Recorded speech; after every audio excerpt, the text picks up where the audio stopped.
Fala, meu irmão, tudo bom com você? Bom, hoje a gente vai falar um pouquinho aqui sobre o livro Cristianismo Puro e Simples de C.S. Lewis também, então trazendo essas séries aí dos livros de C.S. Lewis para o canal. Espero que esses conteúdos aí estejam modificando vocês, né?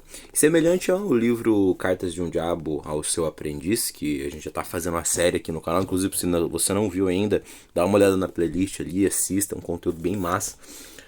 Esse livro aqui, ele veio com essa ideia, né? Pô, compra o livro, vai ser interessante ler e tal. Minha esposa comprou, começou a ler o livro e ela sentiu um pouco de dificuldade ali nos primeiros capítulos, tá? Porque ele realmente tem uma linguagem um pouco mais antiga, de 1940, 50 ali.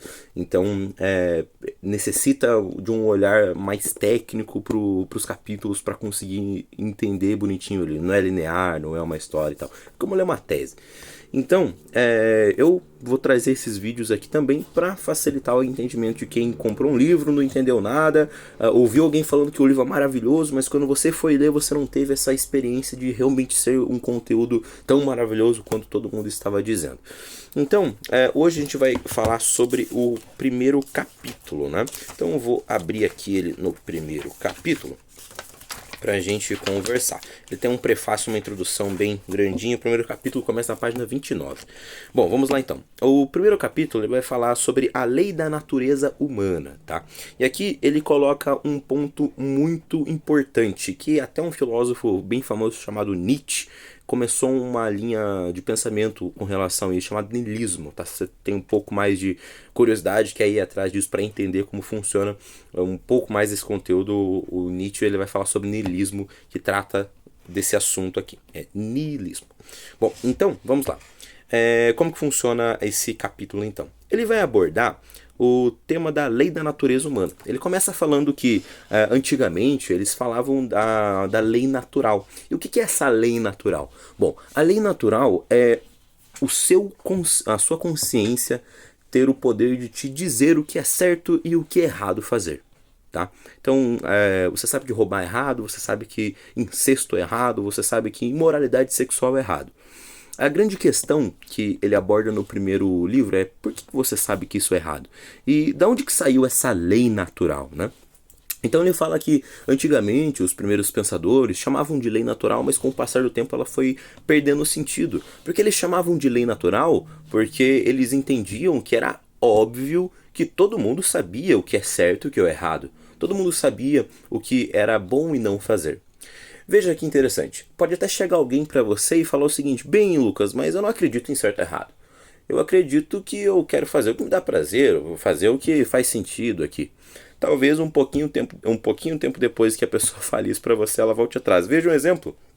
Digamos que você tem um amigo que ele não acredita no que é certo e que é errado, segundo ele, e vocês fazem um trato. Você diz que vai passar na casa dele às 10 horas para pegar ele para ir na pizzaria, e você não passa. Ele fica chateado com aquilo e quando ele vai dormir ele pensa, pô, que injustiça, cara, pô, fiquei esperando o cara aqui. E você vai ficar bravo com relação a isso, né? Esse personagem ele vai ficar bravo com relação a isso. E ele vai se sentir injustiçado. Mas espera aí, amigão. Você acabou de me falar, ou você falou um tempo atrás que você não acredita no que é certo ou errado. Então o que é injustiça e justiça pra você? Foi injusto o que eu fiz pra você? Não, eu só queria ficar deitado na minha cama dormindo. E eu menti pra você. Veja como o certo e o errado ele existe independente da sua opinião. Lewis ele coloca aqui um seguinte exemplo. Ele fala: a lei da gravidade, por exemplo. A lei da gravidade está sobre todas as criaturas existentes e sobre tudo.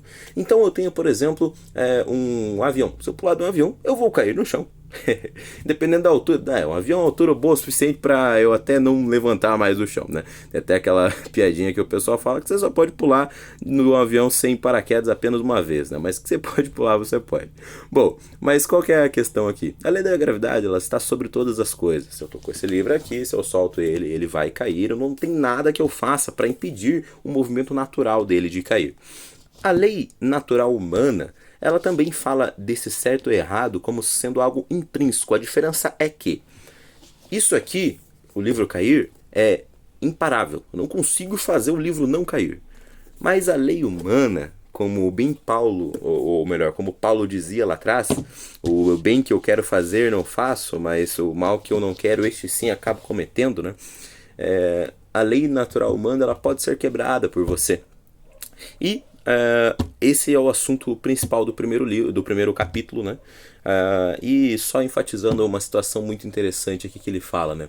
Às vezes, quem for dessa ideia de que não é certo e não é errado, ou melhor, não há o que é certo e não há o que é errado, ele vai argumentar assim: bom, mas todo mundo tem essa sensação do que é certo e do que é errado, porque são todos influenciados pela mesma cultura. Veja só, os europeus vieram e colonizaram a América do Sul, América Central, América do Norte, vários países da África. Poxa, eles trouxeram a cultura deles para nós, não? Não? E olha que interessante. Se você voltar lá atrás, no período da Mesopotâmia, mais para trás ainda, estudar as culturas primárias da China, do Japão, da Mesopotâmia, do Egito, da Grécia e de todas essas regiões, os astecas, os maias, você vai perceber que apesar de eles terem divergências, essas divergências elas saem de um ponto de convergência muito padrão entre todas elas. Vou te dar um exemplo. Algumas culturas vão dizer que, é o exemplo que o Lewis coloca, algumas culturas vai dizer que ser altruísta só serve para um grupo de pessoas específico, então eu só posso ser altruísta com a minha família, com um grupo de amigos, tal. E tem outras pessoas que vão dizer que isso é para todo mundo. Mas de fato todos concordam que o ego é algo ruim.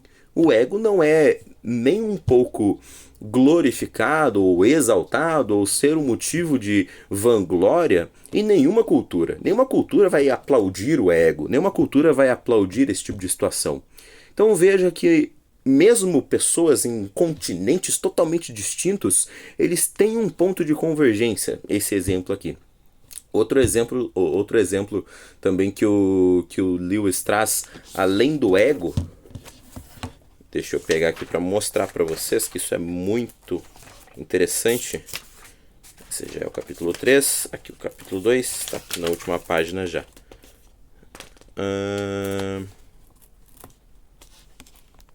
O exemplo que ele fala aqui é as pessoas divergem as pessoas divergem quanto a se alguém deve ter uma única esposa ou quatro, mas sempre concordam que alguém não pode ter simplesmente qualquer esposa, qualquer mulher que desejasse. Precisa de um ambiente formal que formalize aquela reunião entre uma pessoa e uma pessoa e quatro, por exemplo, né?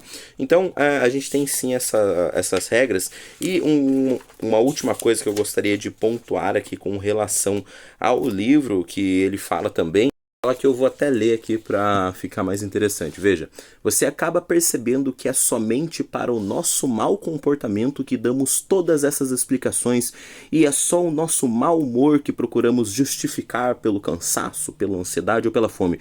Já o nosso bom humor atribuímos a nós mesmos. Então aqui ele fala que quando você está cansado, quando você está triste, quando você está com alguma questão acontecendo na sua vida e você trata alguém mal por conta disso, você vai arrumar 1000 desculpas para isso, porque você fez algo mal e você vai buscar uma desculpa por algo mal que você acabou de fazer. Mas quando você faz algo bom, não, você atribui a você mesmo, né? Porque você é o cara top, né? Você faz o bem sem olhar a quem, não é?